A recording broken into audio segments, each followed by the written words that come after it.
Hello and welcome back to my channel. I'm Xeno, the personification of a cry for help, and we are back with more promises to keep. We're going to be finishing the rest of Theo's route. Now, I have no idea how much of it there is left. I might have been almost done with it, so this might be a short video.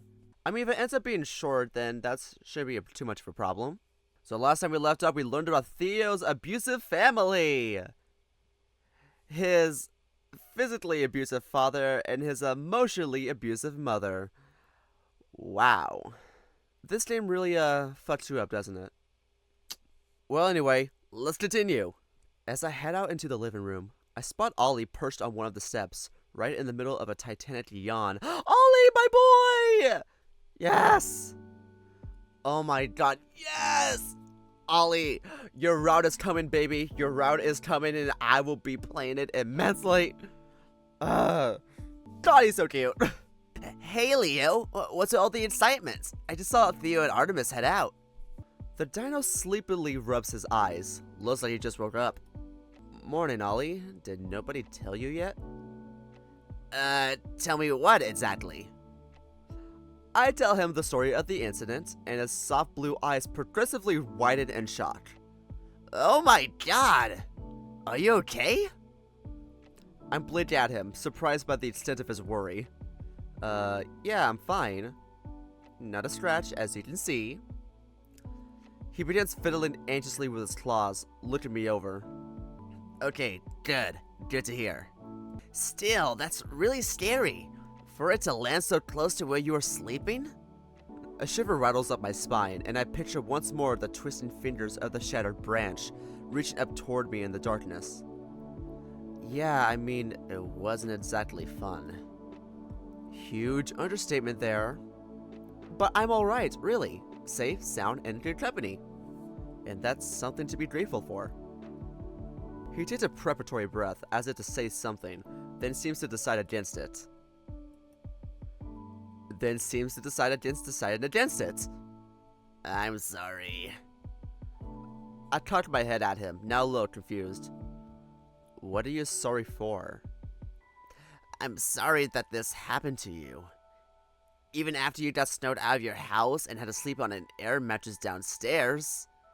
Even then, the winter couldn't leave you alone. I'm just sorry you had to put up with all of this. The dino tugs at the sleeves of his hoodie, eyes downcast. Well, thank you, Olly. That's very sweet of you. But I mean, you've had to put up with all of this too. You also got forced out of your apartment, so there's really no need for you to apologize to me. Well, yeah, but still. I at least got an actual bedroom, which doesn't seem fair. I laugh in exasperation and cross my arms. Theo promised it to you first before I got here. First come, first served. I'm not mad about it. Besides, this whole thing with the branch was gonna happen anyway, no matter which one of us was sleeping in the den. Olly pokes his claws together, chewing thoughtfully on his lip. I guess, but I still feel bad. You know, you could, sleep in my bed if you want. I mean, that is if you really want to. Don't worry, forget what I just said. I was just speaking out of my mind. Yeah. Well, stop that. There's no reason for it. Okay. At the very least, I can help with cleaning up.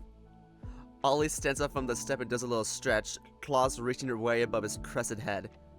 What needs doing? My gaze immediately lands on the couches, still packed to the cushions with books, boxes, plants, and pictures from the den. Theo and I cleaned up the glass and taped up the window, so we should be good to move all this stuff back to the den now. Okay, and we can make a list of all the things that are damaged or broken. Sounds good. The two of us take to the job with enthusiasm, and begin sorting the miscellaneous mounds into neat piles. I say most of these books are untouched, just a little bit of water damage from the snow. Not all of them, though. I hold up one unfortunate novel, cover ripped from front to back by a flying shard of glass. Olly sighs and adds it to the damage list. Most of the plants also survived the assault. Aside from the odd splinter of shard buried in the soil, they look as cheerful as ever. I love that Theo is a plant dad. I think it suits him. It sure does. After a prolonged period of silence, Olly has a small box of knickknacks and stares curiously at its contents, clearly working on some profound thought. Do you have a lot of things in your apartment, Leo? Or do you keep it pretty empty? Oh! Wait, what's more accurate for Leo's character? What's more accurate? Because it didn't look like he had a lot in the beginning. I don't know, does Leo seem like a hoarder? I feel like this suits him best. Let's check. I like to keep things pretty spare. Clutter makes me anxious, so I clean things out pretty regularly.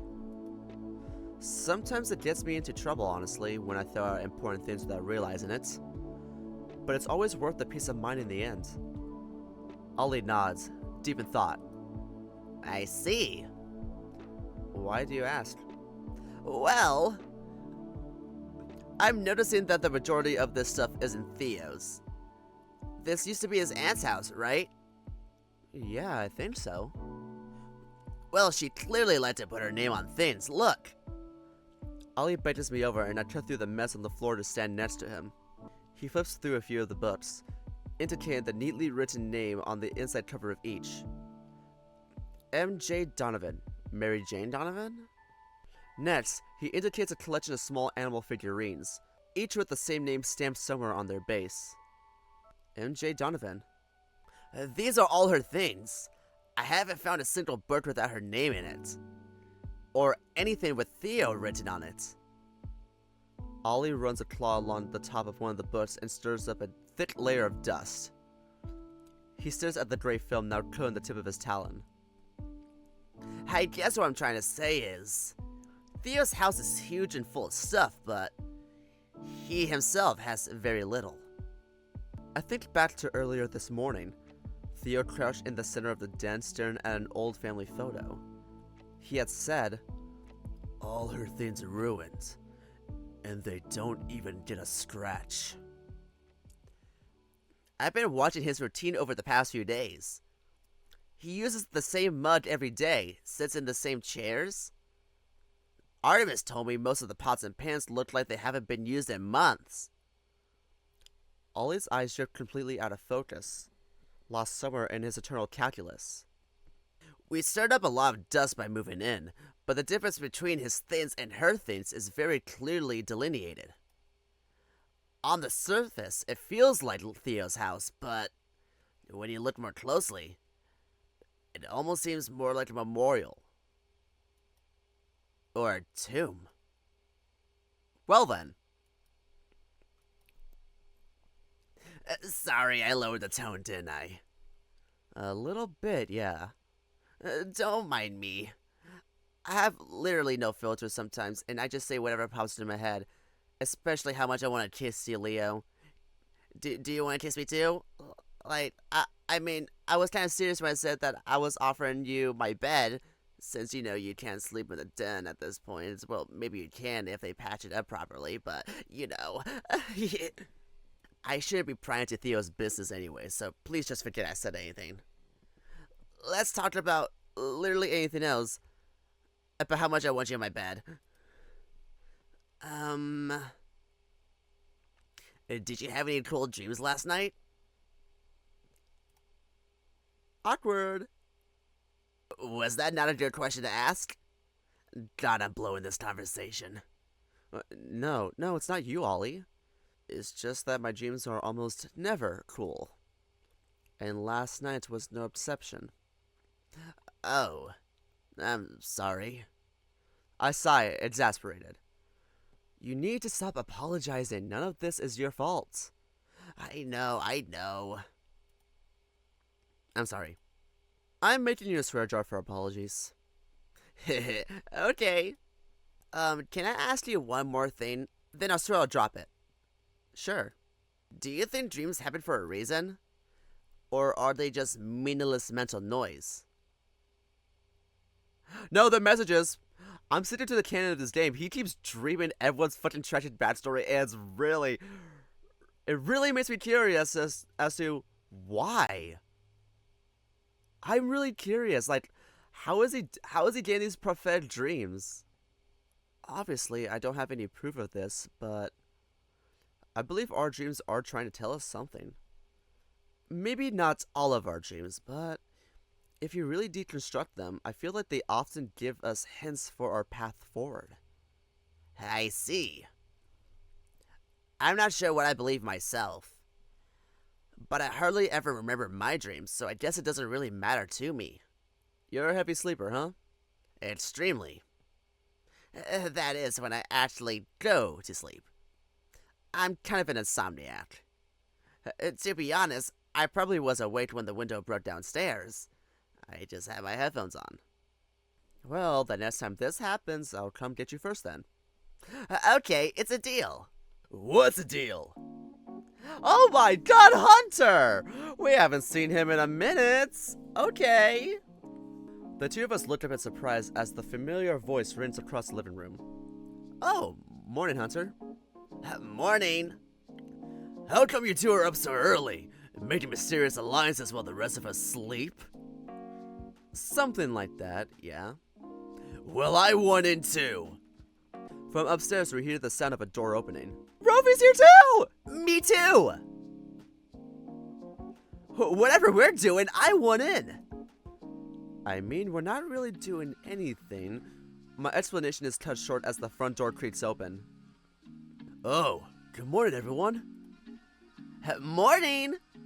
How come everyone decided to get up early without me? I looked over at Theo, not really wanting to explain the whole situation a third time. Well, you see... Theo quickly catches everyone else up to speed. Oh, yikes. Oh my god, that's so scary! I'm so glad you're okay, Leo. Yeah, seriously. You just can't catch a break, huh? Apparently not. Yes, it was a very unwelcome surprise. I looked around, suddenly noticing a missing blue jay. Theo, where's Artemis? Did you two split off? Oh, he's right outside, getting things set up. The two of us are about to start putting plywood up over the window. I just came inside to see if any brave young gentleman would be interested in helping. Say no more, let me get my coat. Race you out there! Hey, wait, no fair! Leo, maybe we should start bringing things back into the den. I think we made a pretty good inventory of what was damaged. I don't know if you want this list, Theo, but I just sent it to you. Olly waves his phone in Theo's direction. Oh, is that what you've been up to? Yes, please do send it my way. Thank you very much, both of you. His eyes linger on mine longer than usual. Alright, I better get out there before someone ends up with a nail in their paw. He disappears out the front door with a soft wave of his tail. He looks so cheerful. I really would have expected him to be more upset. You know, Artemis said the same thing. I very deliberately don't mention the other things he said. Well, anyway, let's get started, The repairs progress smoothly from there. Olly and I take our time schlepping things back, not wanting to break anything else. Our mostly quiet word is punctuated by the sharp retort of hammer-striking nails. And only a little bit of arguing. I think that'll just about do it. The den no longer holds heat well, but it still looks miles better than it did this morning. You can let me know if anything isn't in its proper place and I'll fix it. Theo blinks at Olly for a moment, and then laughs. That's quite alright, Olly. It won't make a difference if things get shuffled around a little. The arrangement of this house isn't set in stone after all. His last sentence comes out slowly and thoughtfully, as if he were just realizing it himself. This may sound silly and sentimental, but thank you for being so gentle with our things. It really means a lot to me.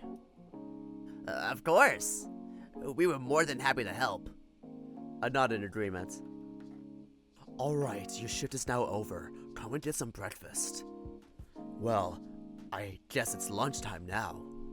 Come and get some brunch. Or leckfast. Whichever you prefer. Ew. Please never say that again. Leckfast. Or is it Leetfast? Leetfast. Stop it. Quit arguing with me and come eat your leak fast. Artemis, I swear to God. The two of them depart, the light-hearted bickering cut off by the sound of the swinging door. And suddenly, I'm alone with Theo again. And that sweet, breathtaking tension settles in once more. He stretches the back of his fluffy head and dodges my eyes. We should probably go too, don't you think? Ask the question, Leo. Don't want to keep everyone else waiting. Ask it. Where am I going to sleep tonight? Oh, in my arms, Leo. If that's okay. Theo blinks, clearly caught off guard. I'm sorry, I completely forgot. Of course, we'll need to move you into a new room. Can't have you freezing to death in here overnight. Let me see. There's definitely room in the basement as long as you and Artemis don't mind sharing. Or I suppose you could just set up shop in the living room. I'll tell everyone to be quiet and not to wake you. I take a deep breath and take the plunge.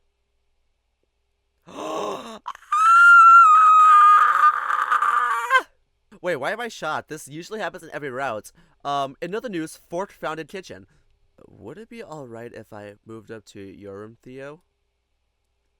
I try my absolute best to sound normal. Casual. My voice quavers only slightly. Oh. I can't read his expression. Oh god, I can't read his expression! Well... He considers for a long moment, and my insides curl up in tight visceral knots. Yes, I think there's room for the air mattress up there, though space might be a little tight. I want your bed. And with you in it. God, why is everyone in this game so fucking hot? Right, of course. The air mattress, that's definitely 100% what I was thinking. That's okay. Despite my best efforts, excitement creeps into my voice, and I can't hold back a smile. Casual, Leo, really casual. I'll work on moving it up now before I forget. I open my mouth to object, but the rumbling growl of Theo's stomach beats me to it. Maybe after brunch? Don't you mean leak fast? No, I don't. Please don't make this a thing. Man, no one likes that term. It's already a feeding frenzy by the time we arrive. Oh, I love Hunter's fucking face. Rofi and Hunter are busy loading their plates down with fluffy scrambled eggs, thick juicy bacon, and soft brown pancakes. It is not my best work, and it's not very imaginative. But it's good, so who cares? I think this is literally the best bacon I ever had in my whole life. You've probably been eating the thin shit. Thick bacon's where it's at. I cozy up to Olly and Theo at the corner and start filling a plate of my own. I'm gonna have difficulty letting you guys go. Help around the house, a free cleanup crew when things break, and delicious breakfasts every day. I really lucked out with you all. Likewise, Theo. Olly says between bites, delicately covering his mouth with a claw. I've been so happy here these past few days. Happier than I've been in quite a while. Oh, shucks. Honestly, the feeling is mutual. I'll have to consider kidnapping you all in the future. Once the storm ends. Almost in unison, we turn to look out the kitchen window. The snow shows no signs of stopping. Splatters of hail tap at every window, casting iridescent shadows as the watery sun crawls towards dusk. Time passes, but the storm rages on. As I heft the deflated air mattress over my shoulder, I can already feel the tiredness setting in. I let out a huge toothy yawn just as Theo comes around the corner. Careful, those are contagious. He stifles one himself. I don't blame you if you're tired, though. We've had a very long day. Too long. I hoist my travel bag with the other paw and start making my way up the stairs. Oh, here, let me help you with that. I gratefully hand him the mattress and we made the trip upstairs together.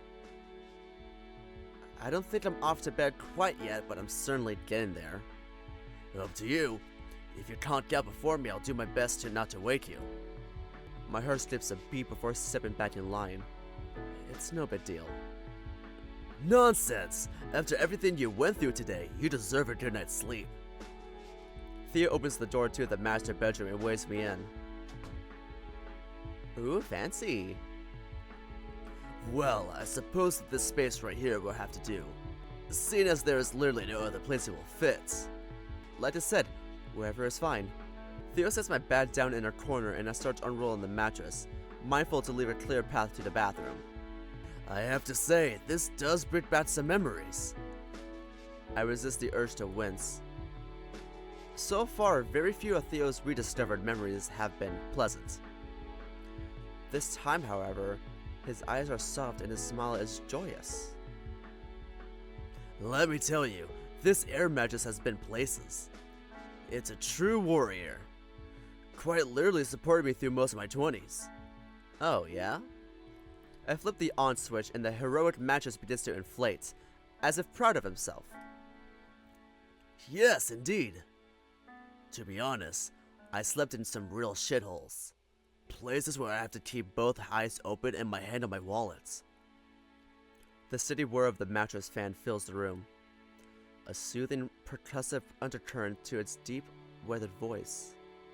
Most people don't realize it, but a proper mattress is truly life-changing.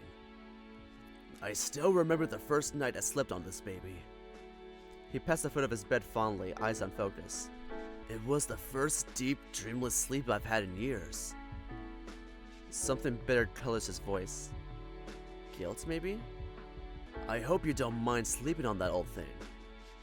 I would offer you my bed, but my back would not appreciate it. We just sleep together. And I have to keep it happy. It calls the shots around here.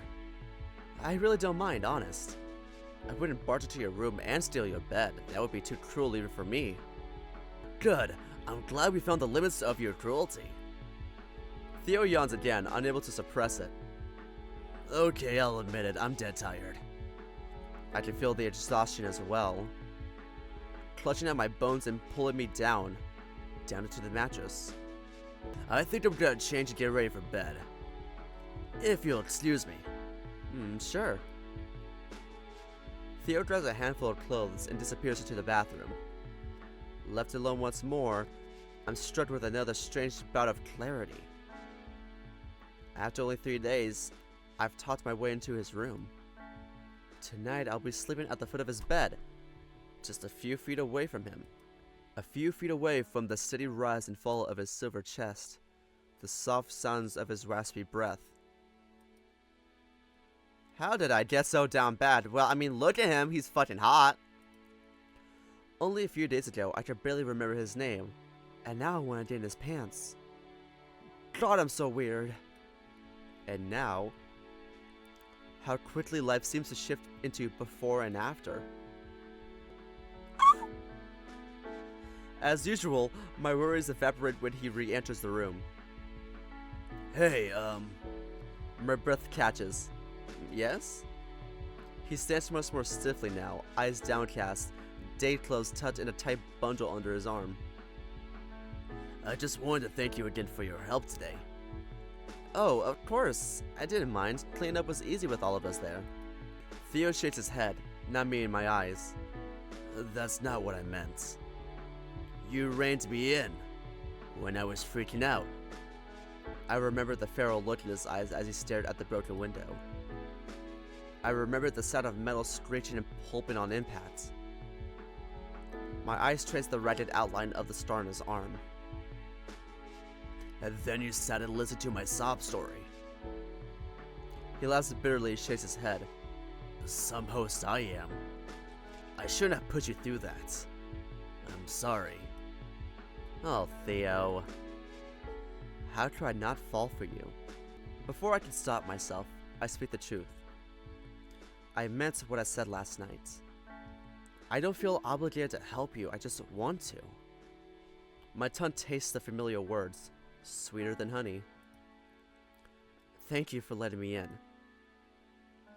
He finally looks at me, and his face morphs many times over. Surprise, gratitude, shame, joy, and a million other emotions. He nods solemnly, apparently speechless. We stand with the air mattress between us, and I know, in that moment, both of us want to close that distance.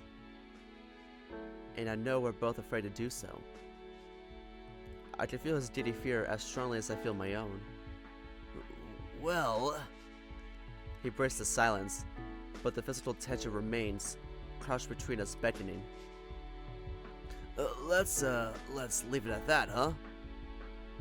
His voice is raspy, almost tearful, but his smile is genuine. Okay. I respond softly, shifting my paws. He awkwardly makes his way around the mattress to his own bed and starts to pull back the covers. Sleep well, Leo. He says again, just like last night.